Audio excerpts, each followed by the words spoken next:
Our family, when I was little, did a lot of road trips.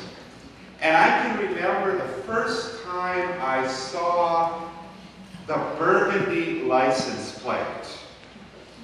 And on the bottom of the license plates were the words, "Show me state." And on top of the license plate, anybody, what state? Missouri. Missouri, that's right. And I found myself wondering, we weren't even to Missouri yet, what's in Missouri? What am I going to get to see? Show me, what is it? Today we hear Moses talking with God. He says, show me. Literally, that's how the NRSV translates. Show me. Show me. Show me your glory.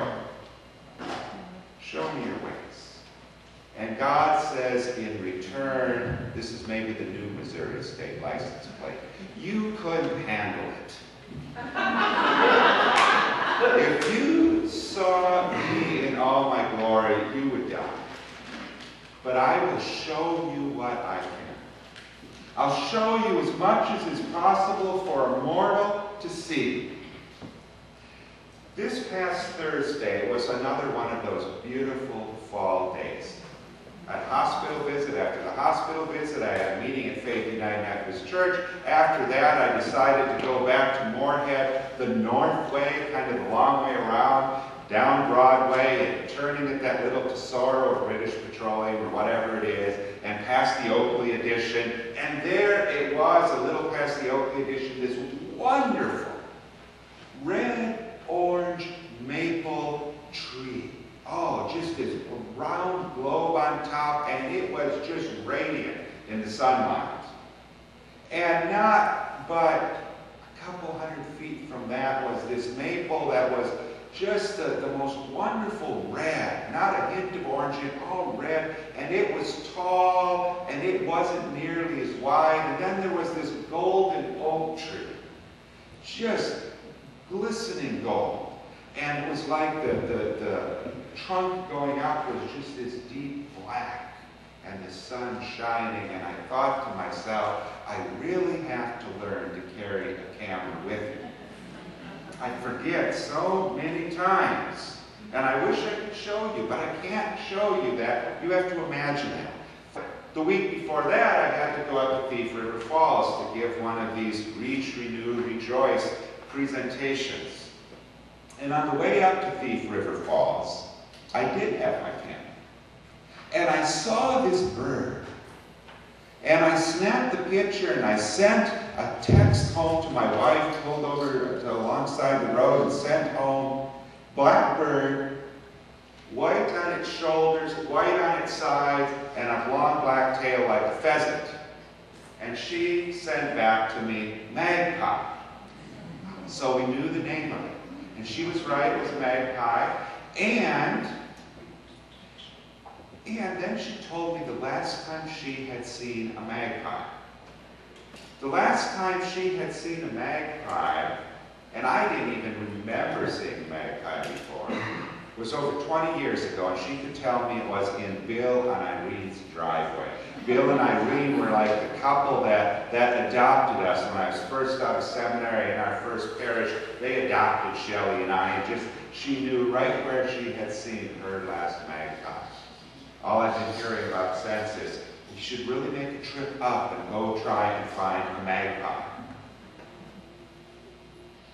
It was a moving moment, not so much because of the magpie for me. That was cool. And I got the picture and she didn't. That was cool. But what was really moving was beginning to think again about Bill and Irene. There's a saying that I read once, if you experience a tear, especially if it's one of those happy tears, one of those, wow, this is beautiful tears, pay very close attention because God is near. God, and there would be signs and wonders and pillars of cloud and fire and the parting of sea, and yet there would be struggles, and the years would go on, and at one point Moses would simply say to God, show me. I need to see it. And there's nothing wrong with asking God from time to time for a sign. One of Missouri's sites is a cave. Merrimack Cave, to be exact. It was where an episode of Lassie was filmed. It also is a cave that supposedly was a place where Jesse James hid out. It seems you put Jesse James' name on anything and suddenly it becomes important. I think Jesse James physically, well, according to legend, was to more places than there were days in his life.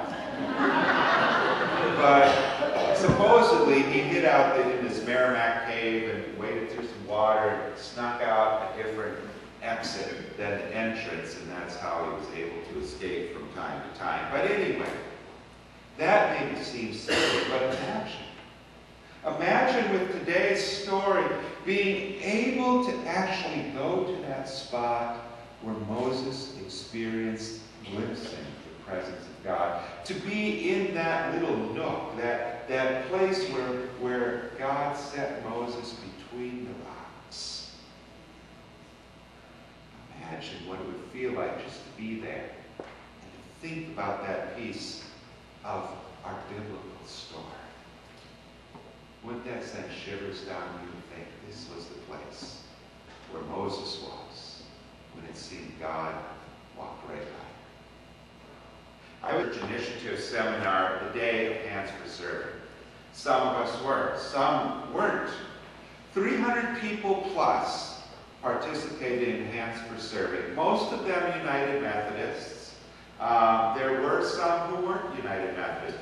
Drew led there was a group here at Grace making little squares and putting those squares together, knitted or crocheted into blankets as part of Warm Up America. And there were United Methodists from each United Methodist church in the area at that gathering, plus one or two who weren't United Methodists, but who found themselves feeling at home with these people who shared the interest in doing something good for someone else and knitting and crocheting together. And so that group is hoping to get together again and create warmth for others and create this common bonding around the interest they shared together. At the food shelf among the volunteers was a little 3-year-old boy. And the little 3-year-old boy was stacking food on the shelves, cans of corn, cans of peas, cans of green beans, and he was smiling. I'm helping feed hungry people. I don't have a picture of that. Maybe they do somewhere. I don't, but you can see it, I bet, in your mind's eye. One of those moments is a gift from God. Every one of those moments is a glimpse of God. In case Moses' struggles seem to resonate so much more than Moses' glimpse of God. Some people do carry cameras, and some people get the shots.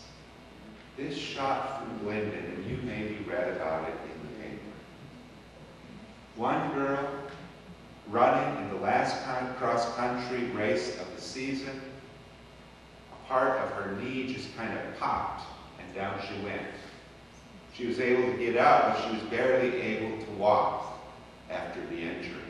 And the other runners were running by, and this particular runner is the runner who stopped, who saw the other girl in tears, and could do nothing less than ask her to crawl up on her back, and she would carry her so they could cross the finish line together.